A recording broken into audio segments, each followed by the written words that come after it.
Allahumma salli wa sallim wa barik ala Sayyidina Muhammadin wa alihi adada ma fi ilmillahi salatan daimatan bidawami mulkillah.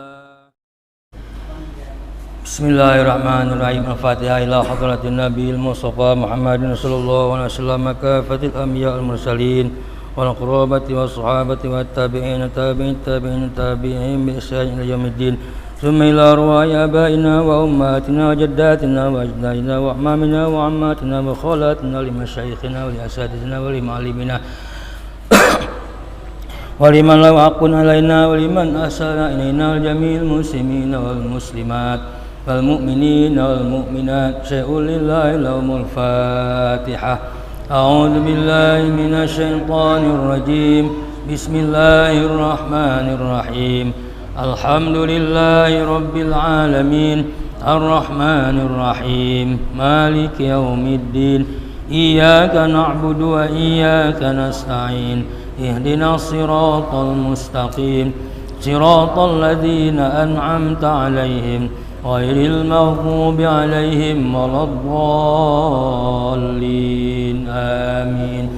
Allahumma salli wa sallim wa barik ala Sayyidina Muhammadin wa alihi adada ma fi ilmillahi salatan daimatan bidawami mulkillah. Allahumma salli wa sallim wa barik ala Sayyidina Muhammadin wa alihi adada ma fi ilmillahi salatan daimatan bidawami mulkillah.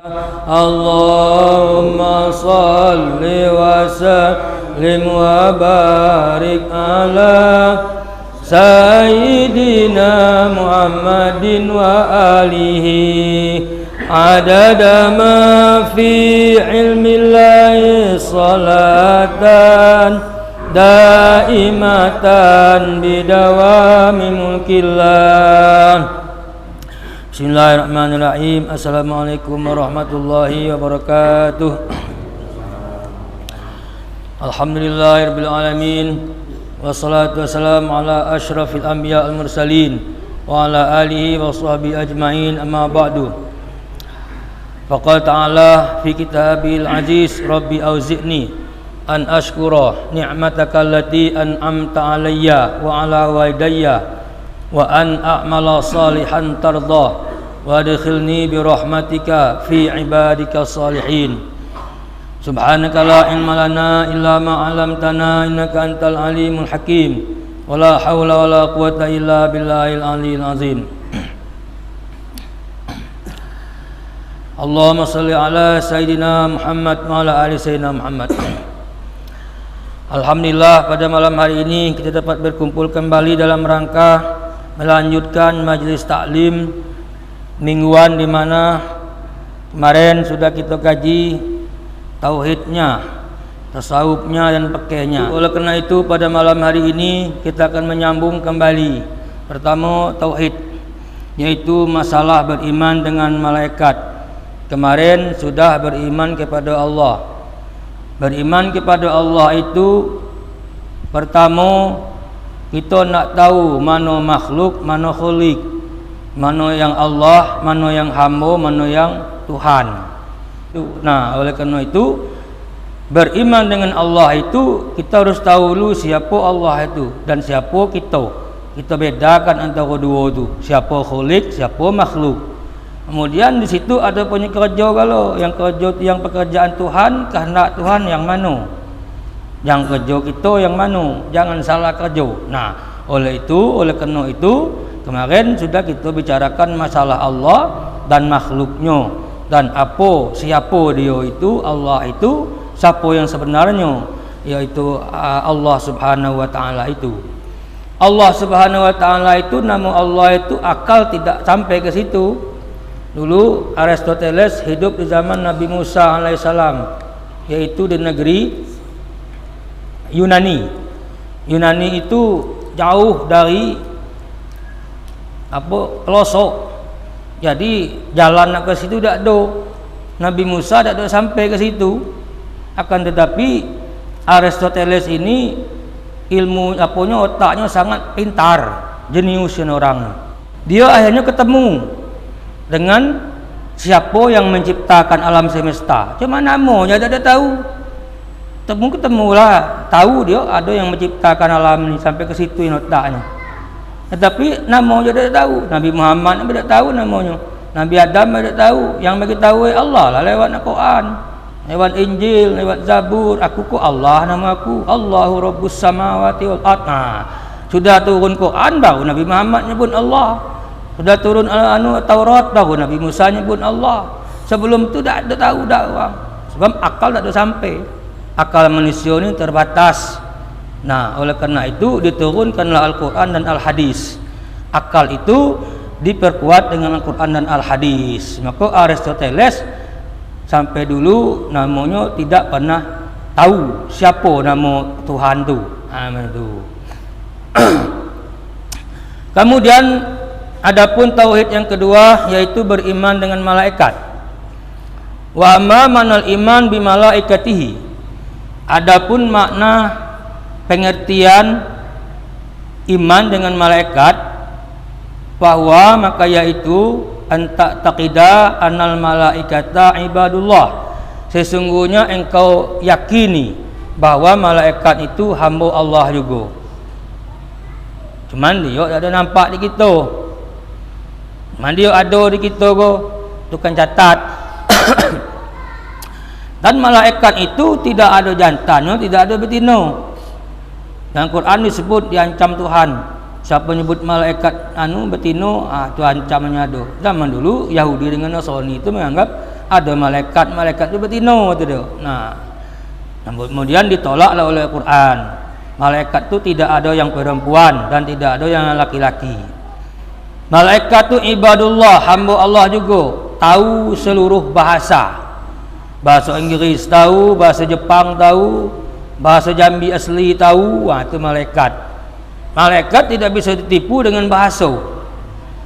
Tahu kalau bahasa semun tahu, bahasa tahu kalau dia bahasa itu malaikat. Diciptakan malaikat pun Allah ciptakan, kelebihannya adalah pertama dia itu jabalah. Jabalah itu kalau ibadat enak, rasa kita makan. Kita makan enak, makan lauk kari, makan sambal sambal pete dengan sambal lalap pete sama teri enak asal tempoyak. Macam itulah malaikat tu kalau dia ibadat. Jadi dia tu nak ibadat terus, perasaannya enak. Itu jabalah. Malaikat tu jabalah. Kalau kita kok tak, ada yang nak cepat, itu kan tidak enak seperti itu. Ada yang bapaksa enak, itu ada go. Nah, ada tu enaknya lah, tu susah mencarinya yang enaknya lah tu. Nah, oleh kerana itu malaikat itu adalah jabalah. Dia beribadah dengan Allah itu merasa enak. Itu malaikat. Ibadullah, yaitu hamba Allah, ya'budunahu, nyembah Tuhan terus untuk selama-lama. Enak. Kita kalau makan enak, lama makan itu. 3 kali nambu makan. Macam itulah malaikat ibadat. Mula kita makan enak. La ya'suna lahzatan. Mereka tidak bermaksiat sedikit pun dengan Tuhan. Bahwa kemudian wahum makhlukun. Mereka itu makhluk Tuhan, diciptakan daripada nur. Itu malaikat. La ya'kulun. Mereka tidak makan. Malaikat tak pernah makan.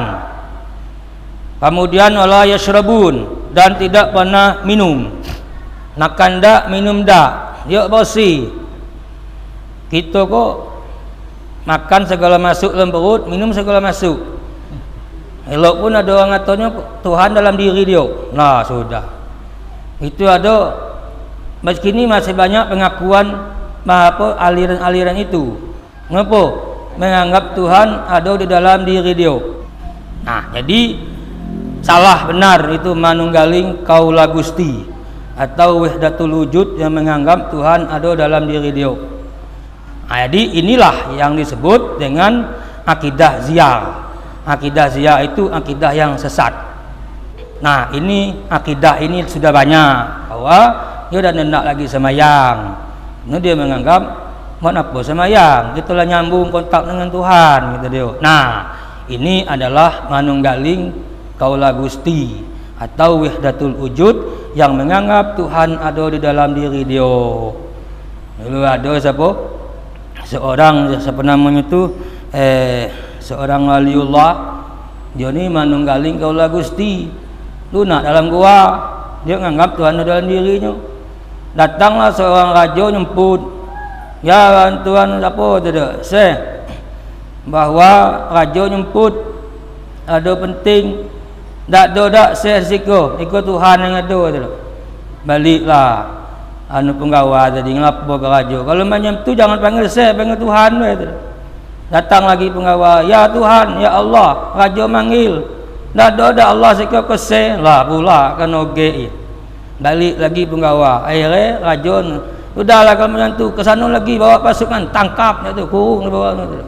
Akhirnya kena kurung, kena panis, kena masuk sel. Nah, jadi kini sudah banyak orang yang nak lagi semayang itu berkiblatkan kepada manunggaling kaula Gusti itu. Saya banyak ketemu. Nah, anak cucu kita hati-hatilah kalau memakai yang itu. Itu apa nama tu menodai syariat Muhammad nyuruh semayang awak dak. Nah, jadi ini termasuk tauhid. Kemudian wahum lamutun, malaikat juga mati juga. Kapan matinya malaikat itu? Qablan nafkhatil ula. Malaikat itu la yamutu ahadun minal malaikah qablan nafkhatil ula. Serempak mati malaikat. Dah ada macam kita ko, lebak lebuk sekok bagi sekok, segi 5, segi 7. Malaikat tu dak serempak kalau mati. Macam tu. Macam keadaan apa? Pakailah peri, sempak mati, lup dia mati. Tu malaikat. Sempak matinya sebelum trompet pertama. Lah aku nak liup nak kau perintah Tuhan. Matilah kalau malaikat ngadu sempak tu. Lah tiup sangat kalau lagi, baru Israel nak main cabut kan. Kau aku pula nyabut kau ko. Apa? Israfil. Nak cabutlah kata Israfil. Jadi akulah sudah tugas aku liup. Baru Israel nyabut lah. Dia sama dia lah macam cabut kan. Sampai tak ya Israel nak aku siapa nyabut. Orang mati kalau malaikat tak pergi. Aku kalau bunuh ngadulah ke Tuhan, ya Allah, aku tak ada yang bunuh aku. Engkau lah ya Allah bunuh aku, tak juga lain. Alang kena pula kau tu. Nama tak bunuh dengan aku. Tugas kau lah. Masih banyak bunuh orang. Kau bunuh dewek lah. Bunuh dewek, cabut dewek lah Tuhan. Ya, nak cabut lah dia dewek, terjerit lah kalau ada manusia. Zaman itu manusia mati dewek kena jerit dia. Itu. Ini malaikat Israel nyabut dewek. Nah, inilah iman dengan malaikat.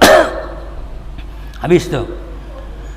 Kemudian malaikat itu bertugas masing-masing. Makanya Tuhan punya kursi di atas. Al-kursi wasi'al kursiyyus samawati. Tuhan tu punya kursi di atas. Bukan dia duduk di situ macam raja kita kok tak.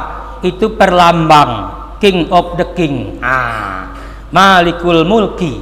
Raja dari seluruh raja. Cuma raja di atas raja lagi.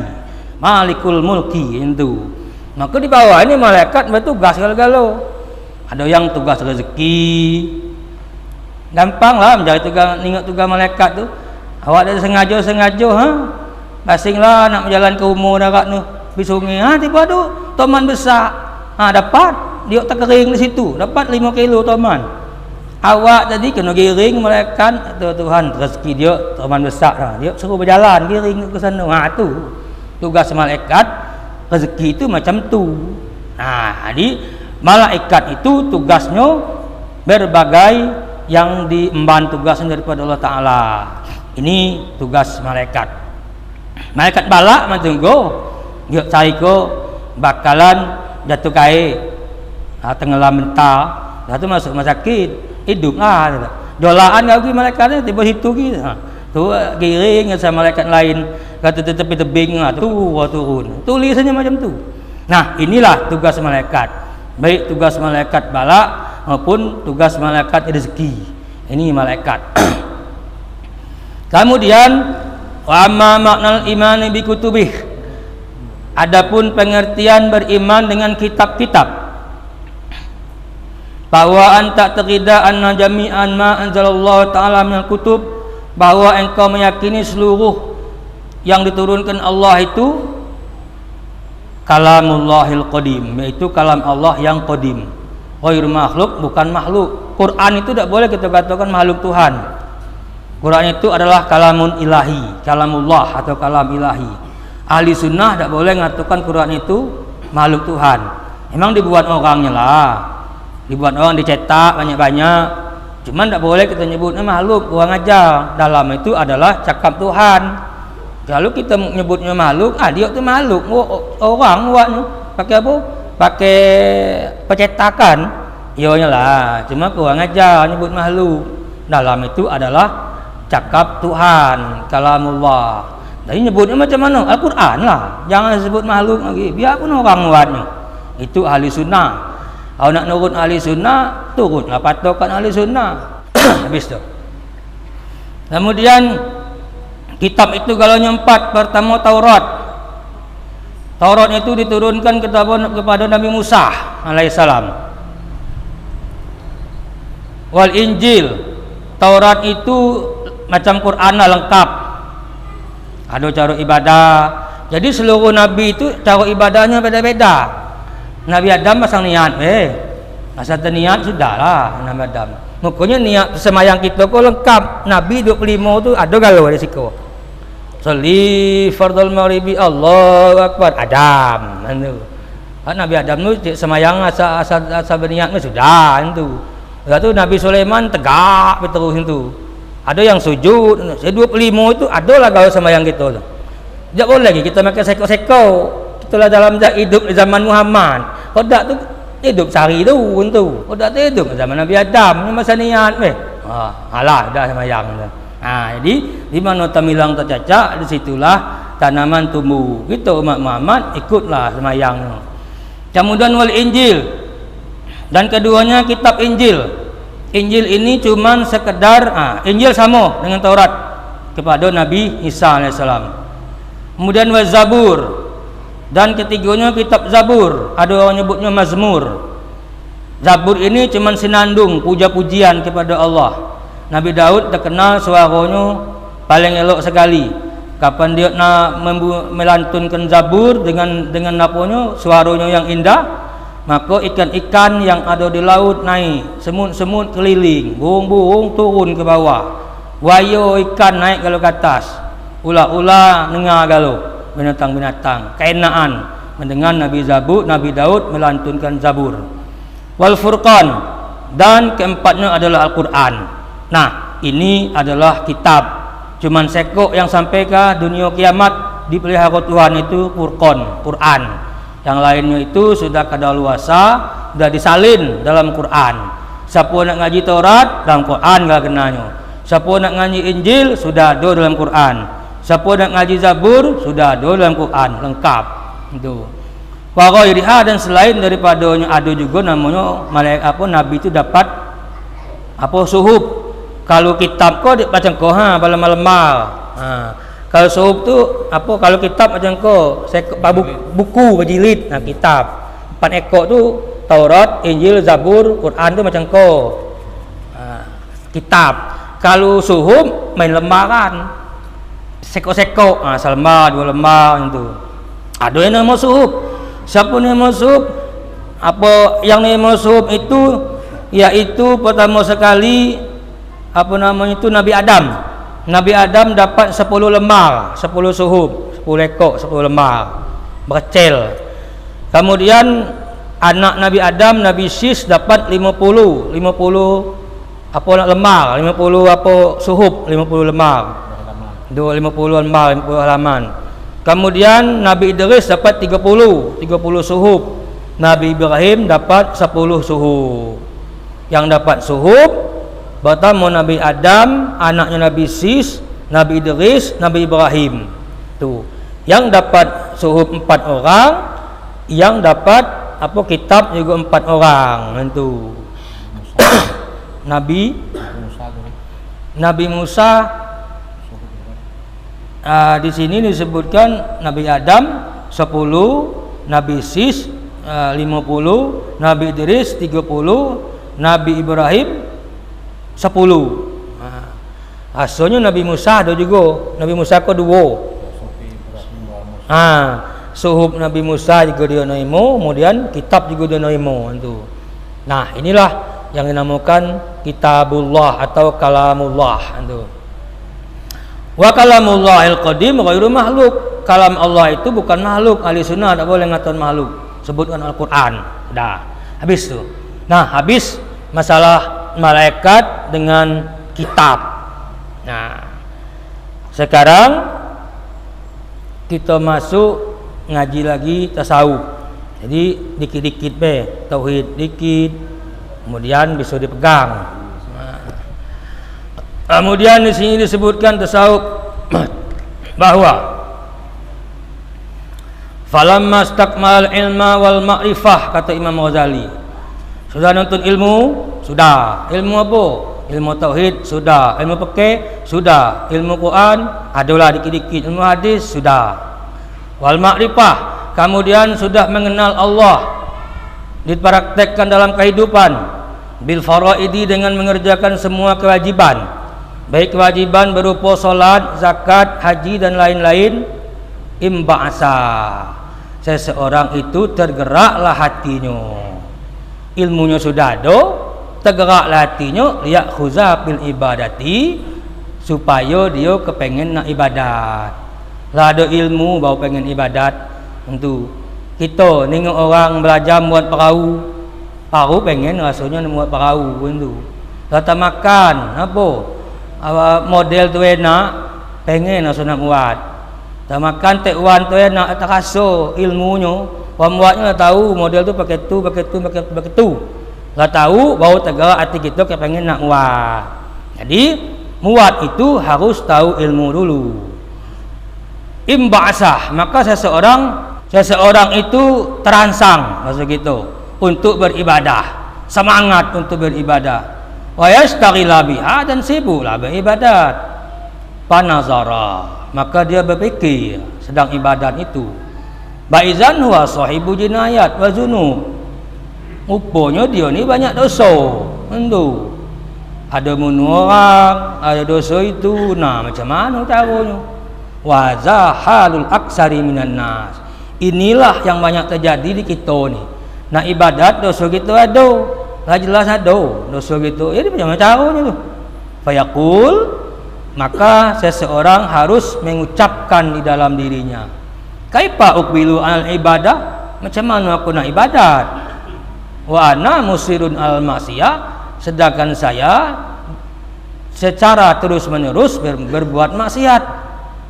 Mutalatahun biha, berlomoran dengan maksiat. Fayajibu alayya awalan, kata Imam Ghazali, maka wajiblah ke atasku yang pertama kali an atuba ilai, bahwa taubat dulu kepada Allah. Itu jalannya kan gampang.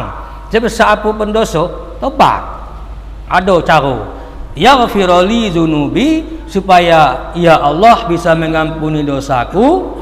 Wa yukhallisani min asriha, dan dia membersihkan aku dari asriha, dari kekangan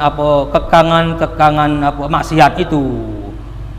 Wa yutahhirani, dan supaya Allah bisa membersihkan aku min aqzariha, daripada kotoran-kotoran maksiat. Fa uslu halil khidmati, maka sesuailah, layaklah ketika itu aku untuk beribadat. Wabisatil qurbati, dan duduk beribadat dengan mendekatkan diri kepada Allah. Fatastaqbiluhu hahuna, maka aku mulai dari sini, ya, kata gitu. Nah, jadi kita itu sudah ada ilmunya, baru ibadat. Nah, tahu-tahu ada dosa, tobat. Itu kata Imam Ghazali. Kemudian tobat itu macam mana? Nah, ini kata Imam Ghazali. Payah taju la muhalata. Maka seseorang itu harus butuh dengan tobat. Liyasila ila ma huwal maqsudu minha, supaya sampai kepada tujuannya itu, yaitu ibadat. Jadi syaratnya apa? Tobat itu wa syaraituha, dan dia harus memenuhi hak-haknya dan syarat-syarat tobat. Balamma an hasalat lahu taubah, maka ketika dia tobat benar, wa farigha min hadzal aqabah, dia selesai dari ini halangan, ini apa? Ini cobaan, hanna ilal ibadah, barulah dia rindu kepada ibadat. Jadi kalau kita nak merindukan ibadat, kita tobat dulu. Kalau dah tu kita ibadat tu berpaksa. Semayang berpaksa, kena orang azan, Allahu Akbar, Allahu Akbar. Azan berpaksa. Ngapa? Oleh kerana belum mengadakan tobat, kata Imam Ghazali. Kalau kita tobat dulu, perasaan terpaksa tu tak ada lagi. Itu ikhlas kita pergi. Nah, inilah tasawuf, ilmu perasaan. Terpaksa dah lagi kita, bau pakai peti. Tiap dengar orang azan, wajib semayang. Terpaksa, pakai baru. Itu. Jadi kalau ada terpaksa lagi, tasawuf sudah. Itu bisa membedakan mana tasawuf, mana pakai. Tasawuf itu tempatnya mulai dari ujung rambut sampai ujung kaki. Itu tasawuf. Terasa kalau. Sedangkan tauhid di hati dan pakai di luar. Mambang kalau. Itulah ilmu itu. Kemudian kalau kita nak rindu dengan ibadat, tobat. Kemudian di sini disebutkan lagi bahwa aqabatul awaik ini di sini bahwa disebutkan pendakian-pendakian yang bisa menghalangi rintangan-rintangan tuh, polisi tidur. Kita nak ibadat tu banyak polisi tidurnya. Payah taju ila qatiha, maka kita butuh untuk menghilangkan polisi tidur tu. Bi arba'ati umurin, 4 cara. Pertama, at-tajarrud anid dunya, yaitu apa nama itu, merenggang dari dunia. Ingat kemarin tu, merenggang dari dunia tu bukannya lari dari dunia, bukannya meninggalkan dunia, salah. Kerana kita masih dalam dunia. Ngapa at-tajarrud an dunya tu? Mengambil dunia hanya sekedar butuh, kebutuhan. Tu. Jadi dunia tu sekedar butuh satu. Wa tafarrud anil khalqi, dan menyendiri daripada makhluk lain, menung lah gawe. Menung, nak jadi orang jenius harus menung. Orang tasawuf ni orang jenius, harus menung. Kalau banyak bercakap orang pakai. Orang pakai. Kalau tasawuf harus banyak menung. Tentu. Lepas tu pegang rokok. Biar 3 bungkus semalam, sehari semalam. Jadi dia merenung itu adalah lebih baik daripada ibadat 70 tahun. Itu orang tasawuf. Kemudian wa tafarrud anil khalqi, menyendiri dari orang lain, wal muharabah ma syaitan, dan berperang dengan syaitan, wal qahralin nafsi, dan mengalahkan hawa nafsu. Jadi 4. Pertama, mengambil dunia hanya sekedar kebutuhan, lari sementara. Kemudian menyingkir daripada orang lain, kemudian memerangi syaitan dan mengalahkan hawa nafsu. 4. Bahan nafsu fa asyaduha, nafsu itu yang paling hebat. Bab dia di dalam kenanya. Itu musuh dalam selimun. Itu susah. La yumkinuhu tajarrud anha, tak bisa kita nak lari dari dia. Dia dalam kita katanya. Macam mana nak lari? Maka nafsu itu 4 galanya. Pertama, nafsu amarah. Nafsu amarah ini yaitu nafsu yang pengen bernama jahat.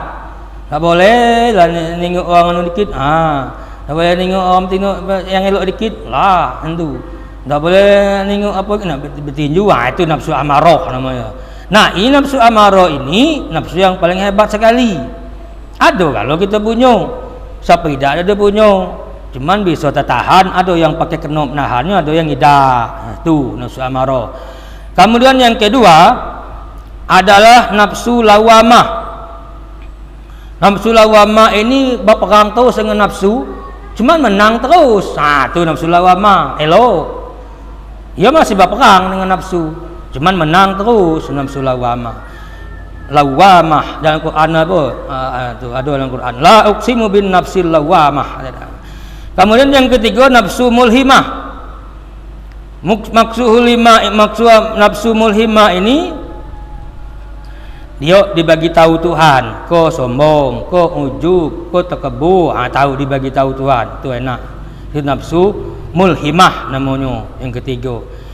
Kemudian yang keempat adalah yang terakhir. Yang keempat nafsu mutmainnah. Kok hebat lagi nafsu mutmainnah. Nafsu mutmainnah kok tenggelam di dalam rahmat Tuhan. Ya, dia dah ada perlu lagi dunia. Orang minta dunia ke dia. Orang minta dunia dengan dia. Apa guru tolong doa saya guru supaya kalau murah rezeki Dia tak ada perlu lagi dunia ada lah dia. Dia tinggal bagi orang lagi. Ya tu nafsu mutmainnah. Ya ayyatuhan nafsul mutmainnah irji'i ila rabbiki radiyatan mardiyah fadkhuli fi ibadi wadkhuli jannati. Ini sudah selama masuk surga. Bab dia lah senang. Mengapa? Ini nafsu yang paling tinggi sekali. Orang yang minta dunia dengan dia dah ada butuh lagi. Apa? Dia lah sudah cukup dengan Tuhan, bukan tak butuh dengan dunia. Dia lagi cukup dengan Tuhan. Orang minta doa dengan dia. Itu nafsul mutmainnah namanya. Habis masa tasawuf. Bismillahirrahmanirrahim. Alhamdulillahirabbil alamin. Allahumma shalli ala sayyidina Muhammad. Allahumma anfa'na bima 'allamtana wa 'allimna ma yanfa'una warzuqna ilman yanfa'una. Wa sallallahu ala sayyidina Muhammadin wa alihi washabbihi wasallam. Alhamdulillahirabbil alamin. Allahu minkum minna wa minkum taqabbal ya